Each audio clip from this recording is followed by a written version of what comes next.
नमस्ते दोस्तों। तो आज हम आपको बताने वाले हैं टीएमकेओसी का जो तरबूज वाला एपिसोड हुआ था उसी के बारे में आपको डिटेल में हम बताने वाले हैं। तो क्या कुछ हुआ हम आपको बताने वाले हैं, और उस तरबूजों के कारण बापूजी सबसे ज़्यादा परेशान हुए थे, मैं वो भी आपको बताने वाला हूँ।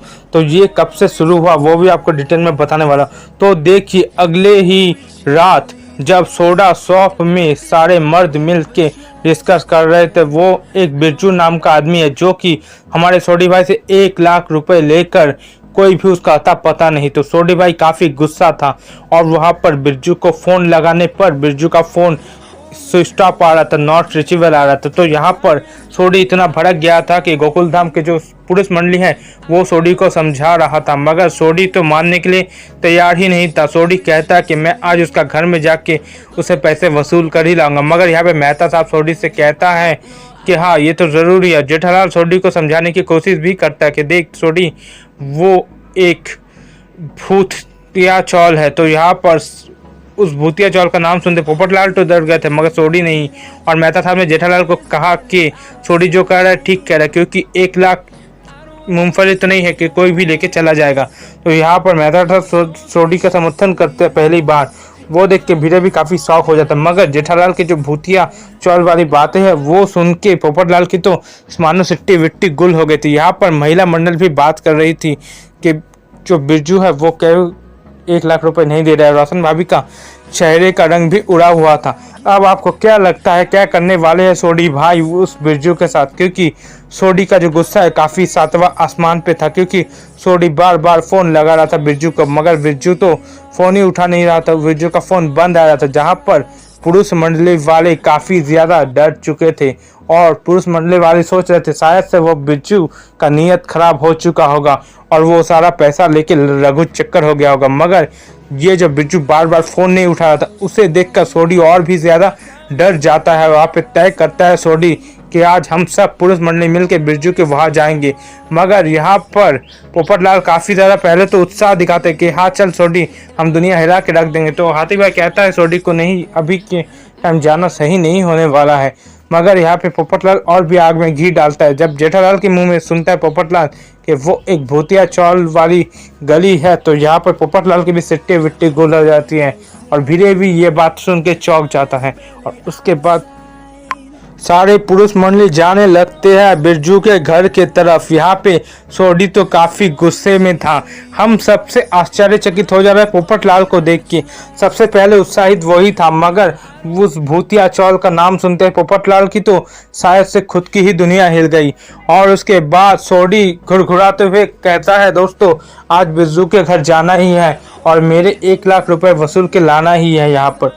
तो यहाँ पर पूरी तरीके से जोश में थे हमारे सोडी भाई। तो यहाँ पर सारे लोग मिलकर यही तय करते हैं कि हम जाएंगे और बिरजू के घर। ओके, तो यहाँ पर महिला मंडल भी काफ़ी चिंतित होती है, आखिर वो 1 लाख रुपए सोडी भाई को मिलेगा या नहीं, वो सब लेके उलझन में ये सारे लोग रहती हैं। उसके बाद पोपटलाल सारे पुरुष मंडली के साथ बिरजू के घर की तरफ जाते हैं, उसी अंधेरा भूतिया वाली चौल की तरफ।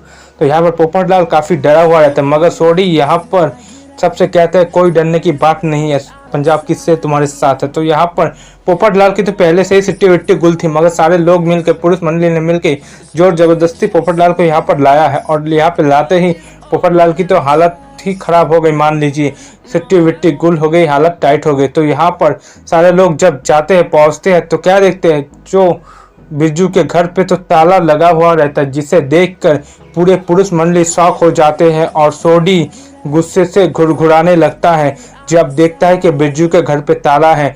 और सोडी को पता चलता है और लगता है कि शायद से वो 1 लाख रुपए लेके यहाँ से रघु चक्कर हो गया होगा। तो जहाँ पर अय्यर भाई भी काफ़ी ज़्यादा गुस्सा में हो जाते हैं, मगर यहाँ पे सोडी भाई का गुस्सा तो देखने लायक था, एकदम सबसे हट के। तो यहाँ पर सोसाइटी में आके सोडी भाई फिर से गुस्से में घुराने लगते हैं और कहते हैं कि अब होगा युद्ध। तो यहाँ पर ये सोडी भाई का गुस्सा सुन के वहाँ पर ऊपर जो हमारे रतन भाई हैं और यहाँ पर रूपा भाभी हैं, वो सारे लोग अपने में बातचीत करने लगते। रूपा भाभी रतन भाई से कहते हैं कि सोसाइटी में कुछ ना कुछ हंगामा होने वाला है, यहाँ पे आप सब तैयार रहना, क्योंकि रूपा भाभी बैल्कनी में जाकर सोडी भाई की वो गुस्सा रूप देख चुका था। मगर यहाँ पर रतन भाई कहता है कि रूपा भाभी से ये सब तुम्हारा टीवी सीरियल देखने का नशा है, साइड इफेक्ट है, मगर रूपा भाभी मानते नहीं है।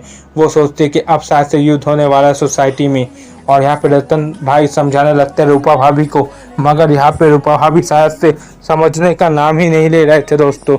इनके बीच तो अनबन चलते ही रहते हैं। फिर सुबह होता है और गोकुल धाम सोसाइटी का हर सुबह जैसे कि एक नया प्रॉब्लम मुसीबत क्रिएट करता है, वैसे इस बार का जो मुसीबत है सबसे अलग था। जब अब्दुल भाई आते हैं दूध देने, उसके बाद अब्दुल भाई भिरे को फ़ोन करते हैं और कहते हैं कि भिरे भाई सोसाइटी में एक प्रॉब्लम हो चुकी है जिसे देखकर मेरा जान हलक में आ चुका है। तो ऐसा अब्दुल ने क्या देखा, तो भिरे भाई अब्दुल के फ़ोन सुनकर, सारी बातें सुनकर जल्द से जल्द चप्पल पहन के सोसाइटी के सामने आ जाते हैं, और सोसाइटी में आते आते रूपा भाभी और रतन भाई जी को भी लेके आते साथ में भिरे भाई। और सबसे पहले बात कि अय्यर भाई तो यहाँ पे मॉर्निंग वॉक के लिए जॉगिंग में कच्चे बनियान में निकल रहा था, उसी से अय्यर भाई भी उनके साथ जाता है। तो बबीता जी भी है, तो 5 जन जाके क्या देखता है, सोसाइटी की पैसेज पूरी तरीके से कलिंगर से जाम हुए पड़ा है, जिसे देख के भिरे भाई का तो सिट्टी विट्टी गुल हो जाता है। तो अब्दुल इसी प्रॉब्लम की बात कर रहा था। तो यहाँ पर ये सब देख के भिरे भाई को लगता है कि शायद से कोई सोसाइटी में भिरे भाई से दुश्मनी लेने की कोशिश कर रहा है। जो कलिंगर पूरी तरीके से पैसेज का रास्ता, जो कंपाउंड का रास्ता, वो ब्लॉक कर चुका था आने जाने का, जहाँ पे सब लोग परेशान थे यहाँ पर। मगर यहाँ पे सबसे ज़्यादा परेशानी तो होता है अब्दुल भाई को। सुबह सुबह आके अब्दुल भाई आप सोसाइटी में आ भी नहीं सकते हैं, और सबसे बड़ा प्रॉब्लम तो होता है चाचा जी को, क्योंकि चाचा जी वापस आ चुके हैं जहाँ पे बाहर गए थे। तो यहाँ पर जब भी चाचा जी आ गए हैं बाहर से और यहाँ पे आके कहते हैं कि क्या देखता है कि पैसेज पूरी तरीके से जाम हो गया। अब चाचा जी क्या कहते हैं जेठालाल से, ये भी सुनने की बात है। तो अब्दुल भाई का तो जाम ही हो गया था रास्ता। तब चाचा जी आके जेठालाल को परमिशन देते हैं कि जेठिया ये क्या हुआ गया, मुझे घर जाना है। तो यहाँ पर चाचा जी चाय भी नहीं पिए थे, इसी लघु शंका यानी कि टॉयलेट बहुत ज़ोर से आए थे। तो टॉयलेट जाने के लिए चाचा जी काफ़ी परेशान थे और जेठालाल को हुक्म दिए थे कुछ ना कुछ करने। उसके बाद चाचा जी ऐसे करके घर आते हैं कि आपको क्या बताए पूरी तरीके से हिस्ट्री। तो मेरी जो आज की एक्सप्लेन थी आपको कैसा लगा कमेंट में ज़रूर सब बताइए। मेरी आज की वीडियो चले तो लाइक कीजिए, मेरे चैनल सुधीर मिस्टर टीवी को कीजिए सब्सक्राइब और नोटिफिकेशन बेल आइकन दबा दीजिए ताकि ऐसे ही वीडियो आप तक पहुँच सके, आप देख सकते हैं। और वीडियो को भी ज़्यादा से ज़्यादा शेयर कीजिएगा। मैं पूरी तरीके से तरबूज कांड का पूरी तरीके से डिटेल मैंने आपके साथ शेयर किया। ओके, आशा करती हूँ आपको वीडियो अच्छा लगा होगा, आप लास्ट तक देखे होंगे। तो बस आज के लिए वीडियो इतना ही था, मिलता किसी आपको ऐसे किसी फैक्ट्स इंटरेस्टिंग एक्सप्लेन वीडियो के साथ।